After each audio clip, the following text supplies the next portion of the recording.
Welcome to another video from explainingthefuture.com.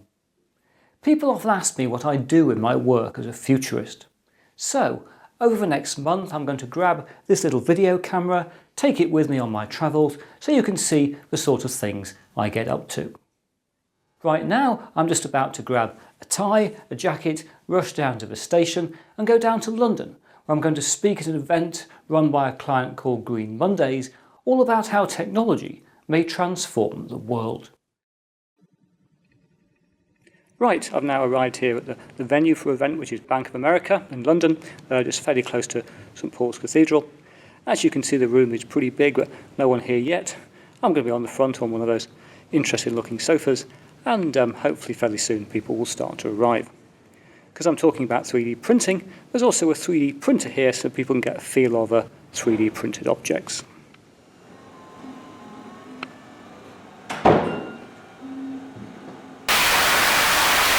Thank you. Are you all having a good time? Yes, marvellous. I'm Chris Barnett, as it says on the screen. I'm going to talk about 3D printing. I'm going to say a bit about the technology. I'm going to say a bit about how it's being used at the moment at the cutting edge, and then a bit about where it potentially is going in the future. Okay, you now find me in the post-presentation adrenaline high, I guess. I finished at a Green Mondays, raced across London. I'm now back at St Pancras International Station. I could here catch a train all the way out to France, to Eurostar, but I don't think I will. I'll get my train back up to Nottingham, and I'll see you again when I'm next out and about on my travels as a futurist. Right, me again. It's about a week since I last spoke to you. Then I was on St Pancras Station looking to get a train back to Nottingham late at night. I'm now back on the station in Nottingham looking to get a train down to London in the other direction.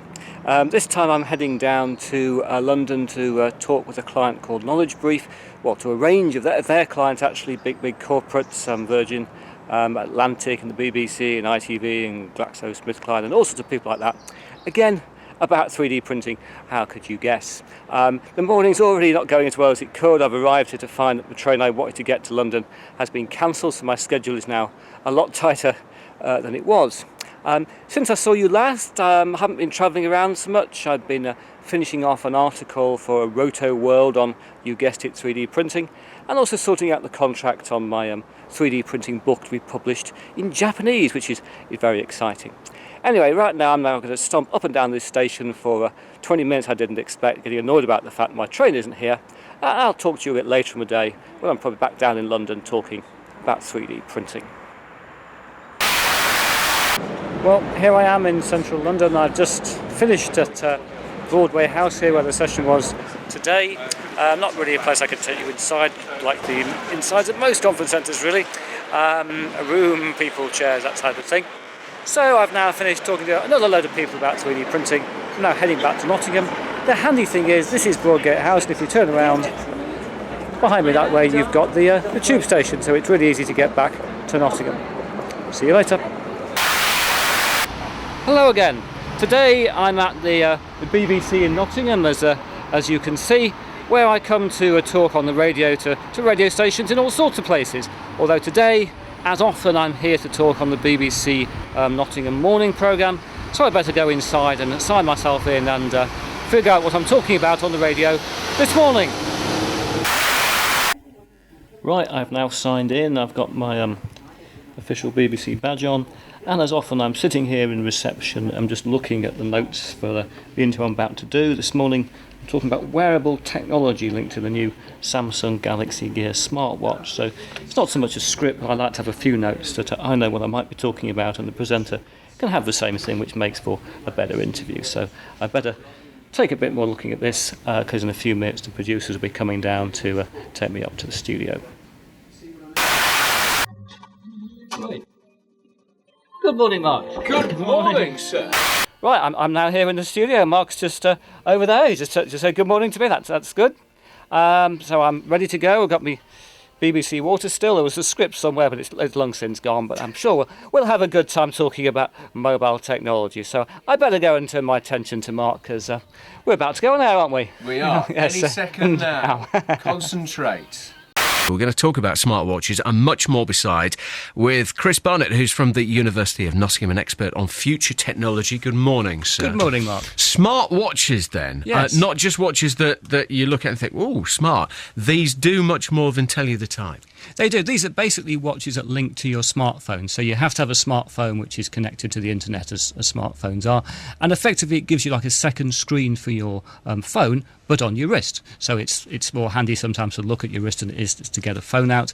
And the one that's just come out from Samsung, which is creating some of the buzz at the moment, the Samsung Galaxy Gear, has also got inside it a speaker and a microphone and a camera. So you can actually answer your phone by just going to your watch and literally talking to your wrist like we've seen in the movies for years. Or you could take a picture of someone by just holding up your watch, or maybe see social media appearing on your wrist as you've just been talking about. Right. Greetings and welcome to a misty early morning in Leicester. Today I'm here at the National Space Centre, where they've got all sorts of space things like rockets and this rather amazing statue of an astronaut, even a space catapult here. Am I here to talk about space? Actually, I'm not. I'm here to talk about growth and sustainability. I'm here to help launch National Growth Month for UK trade and industry. So I better get on inside, see what's going on and how the event is going to progress. Right, I'm now inside the building. I've got my obligatory badge on, and it really is an extraordinary venue. We're actually presenting in the planetarium. There are rockets that go off to signal to people to move through from having their breakfast to going into the main presentation. Behind me is a Soyuz spacecraft, not a model of one, but the only Soyuz craft actually outside of Russia, apparently. I'm not normally sort of overawed by a venue, but this is really probably the most extraordinary place I've ever done a presentation. Right, good morning everyone. I'm Chris Barnett. I work as a futurist. And before you ask, it doesn't mean I have a crystal ball like Mrs. Meg so I can go and spot out, say, the lottery numbers for next week. What it means is that I study emerging technologies, I study social trends, I study natural resources, and I try and help companies use that knowledge to put together scenarios of what the world's going to be like so they can work towards the world they most want to happen. Now, this morning I've got this incredible title, The Future of Business to Do in Half an Hour, which is a challenge. I'm doing the meaning of life in half an hour next week, I think. What I'm going to do this morning is twofold. Right, well, here I am again. Today I'm out in the park. I'm not out talking to anybody, playing with any new technology. I'm not writing any books, making any videos.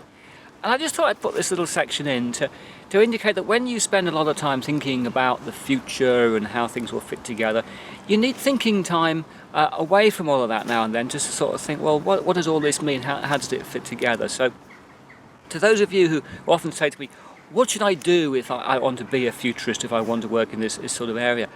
Clearly you've got to learn about particular technologies, you've got to do something with them, you've got to build up your links and your contacts.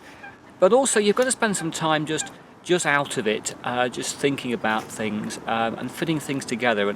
And for me, sometimes when I get a chance to come out to a place like this is Walton Park in Nottingham, where I've often filmed bits of other videos, it's when you come here you get a chance to really put things in perspective. And I'll probably, I'm sure in fact I'll go home and immediately I'll be on a computer making lots of notes about all sorts of different subjects, which will feed into my work as a futurist over the coming weeks and months. So that's my thought for today, and I'll see you again next week when, surprise, surprise, I'll be back talking to the world about 3D printing.